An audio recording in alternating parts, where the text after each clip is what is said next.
Oi, tudo bem? Eu sou o Li Dias, do canal Grimório Adaptado, e hoje eu venho falar aqui sobre a minha percepção do segredo do Baphomet. Quando eu li o Dogma e Ritual da Alta Magia pela primeira vez, que eu comprei justamente por ter me chamado a atenção o nome do livro, aliada à capa que trazia essa imagem do Baphomet, né? Aquele livro da editora Madras. Então, eu lendo ali a descrição do Baphomet, né, quando eu cheguei nessa parte, e ele foi ali explicando, esmiuçando os detalhes, né, dos símbolos que aquela imagem representava.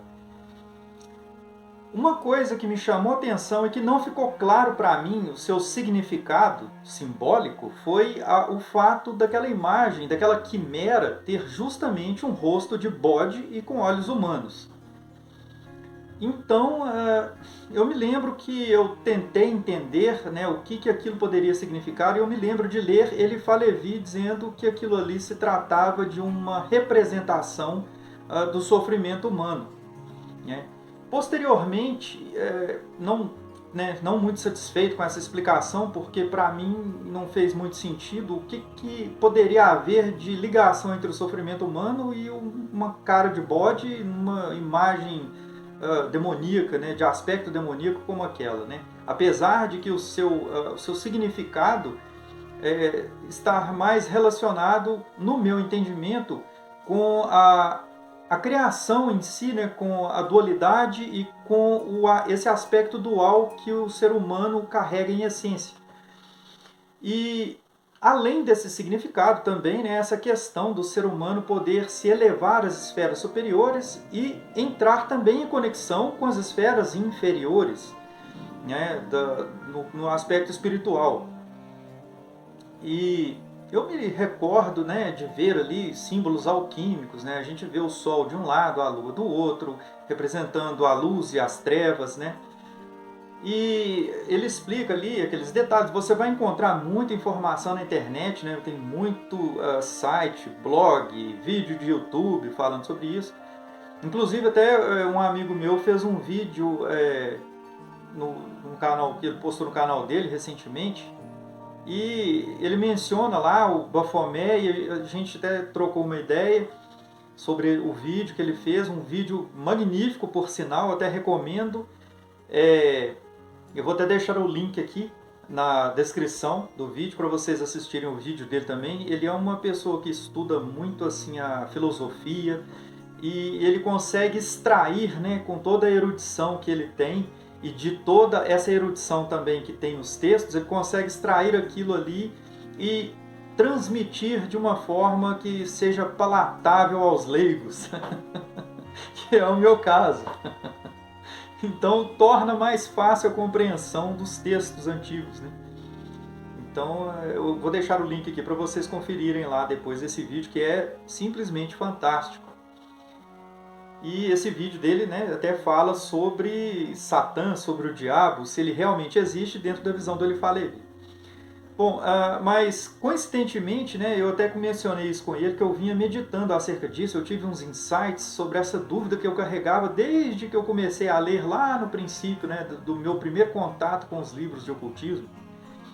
E dentro de todas as explicações, né, sobre os aspectos simbólicos que que carregam ali aquela imagem, aqui eu não conseguia decifrar era justamente essa simbologia retratada ali naquele rosto de bode com olhos humanos.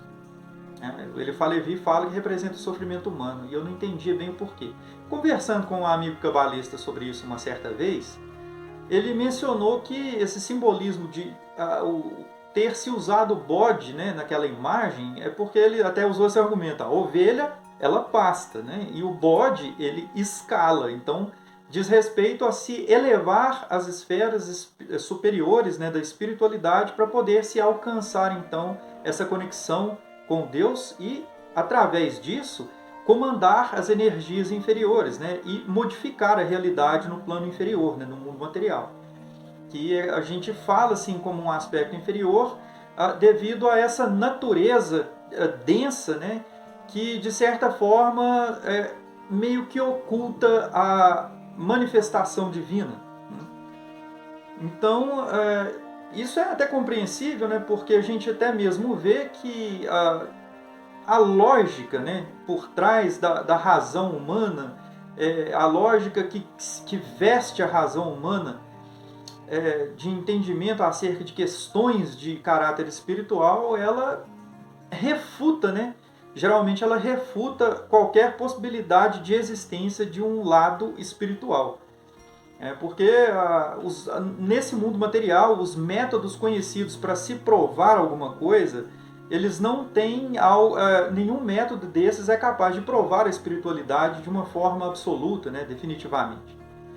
Então, assim, a espiritualidade eu vejo como uma experiência pessoal e a imagem do Baphomet traz essa ideia. E justamente esse rosto de bode traz também esse conceito. Porque lendo uma obra de Michael Lightman sobre Kabbalah, né, ele explicava ali que quando Deus criou o homem, né, quando Deus criou o ser humano era puro, né, era de natureza espiritual pura e tinha ali esse contato direto com a divindade, né? E para que o ser humano pudesse se desenvolver e pudesse evoluir, era necessário que o ser humano desenvolvesse o seu ego. E o que seria o ego humano, né? Fora isso tudo que eu já mencionei algumas vezes aqui no canal, né? Que é muito representado ali por Yesod, o fundamento, né? Que é a primeira Séfira acima de Malkuth, que tem essa representação da lua, das emoções humanas, né? Dessa ligação com a água como elemento dentre os 4 elementos, que tem essa ligação com os aspectos das emoções humanas, né? Então, para que se desenvolvesse esse ego, né, esse ser de tanta pureza, o Criador, que tem essa natureza de doar, de dar prazer, ele cria então o ser humano com a natureza de receptor. Então, o ser humano, naturalmente, ele carrega uma essência que é de desejar coisas, né? Porque ele é de natureza receptora, ele foi feito para isso. Porque Deus o fez para receber o prazer que Deus tem para dar ao ser humano, que Deus deseja dar ao ser humano, né? E começa com a doação da vida. E nós, como não sabíamos ali lidar com isso, né? O ser como um ser puro, né? O homem não sabia lidar com isso. Então foi necessário que ele se deixasse influenciar, né? Então ele explica ali que quando a Eva, né, sucumbiu àquela persuasão da serpente, né, para se tornar como Deus, mas devido à sua pureza, ela entendeu que ela poderia alcançar essa natureza de Deus de também se tornar doadora. E dessa forma, da mesma forma que Deus doa prazer a eles, né, ali como humanos no Éden, ela poderia também doar prazer ao Criador. Mas, no entanto, o ser humano não está preparado para abarcar tamanha luz, né, que é a forma como se explica simbolicamente esse poder todo, né, que envolve essa natureza de se tornar doador. Nós, como indivíduos criados, né, não somos capazes de abarcar toda essa luz, né, que nós, como um receptáculo divino, como fractais, né, divinos. Então, assim, o ser humano ele acabou modificando a sua estrutura energética quando ele desenvolveu o seu ego, né, quando ele tomou a decisão de tentar se tornar como Deus.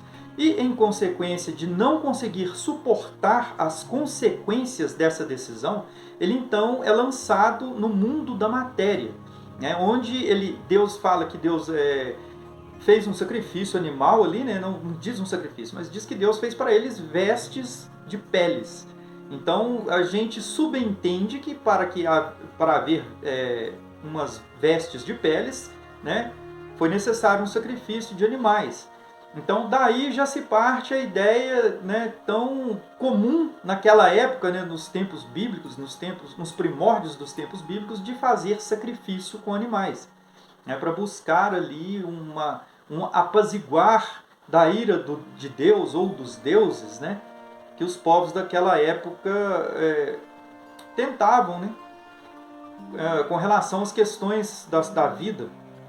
Então, assim, através desse sacrifício que promoveu, né, que o homem pudesse ter essas peles para se vestir, a gente entende então que aquele espírito, né, aquela alma, veio então a habitar encarnada. Essa pele representa o corpo humano, né, que é um receptáculo desse fractal divino que é o dom da vida. Bom, então, como o homem, né, tem essa natureza de receptor e com isso ele tem a tendência de desejar as coisas, né? Como o ego não sabe, não é capaz de desejar apenas aquilo que é bom para si mesmo, né? O homem que foi criado para se tornar como seu criador, né? Para ser semelhante a ele, ou seja, ter também essa natureza, desenvolver essa natureza de doador, né, para doar prazer ao seu Criador, né? O Criador doa prazer ao homem, o homem doa de volta prazer ao Criador. Então, o ser humano aqui, nessa vida material, ele deve tentar alcançar o máximo possível essa aproximação de semelhança com o seu Criador. E vejamos, isso não é algo fácil, isso é alcançado da mesma forma que houve um sacrifício de animal para que o homem pudesse encarnar, para que ele desenvolvesse essa aptidão, né, e alcançasse então a plenitude de sua existência, né, de estar na presença do Criador, com essa semelhança em seu ápice. O ser humano deve passar pela experiência de desejar e experimentar que nem tudo que ele deseja é bom para ele. Então, não basta simplesmente chegar e dizer: isso aqui não é bom para você, então não faça. O ego vai desejar, né? O homem não tem, digamos, força suficiente para não sucumbir aos desejos do ego humano. Então é necessário que ele passe por essa experiência, porque a espiritualidade é algo que deve ser experimentado. Da mesma forma que não se pode provar para alguém que Deus existe, porque Deus é uma experiência que você deve sentir no seu íntimo, né? É uma verdade que se manifesta, está oculta e se manifesta no íntimo do homem que deseja, que busca e que verbaliza esse desejo. Da mesma forma, na vida material, o homem deve experimentar que nem tudo aquilo que ele deseja vai lhe trazer benefícios.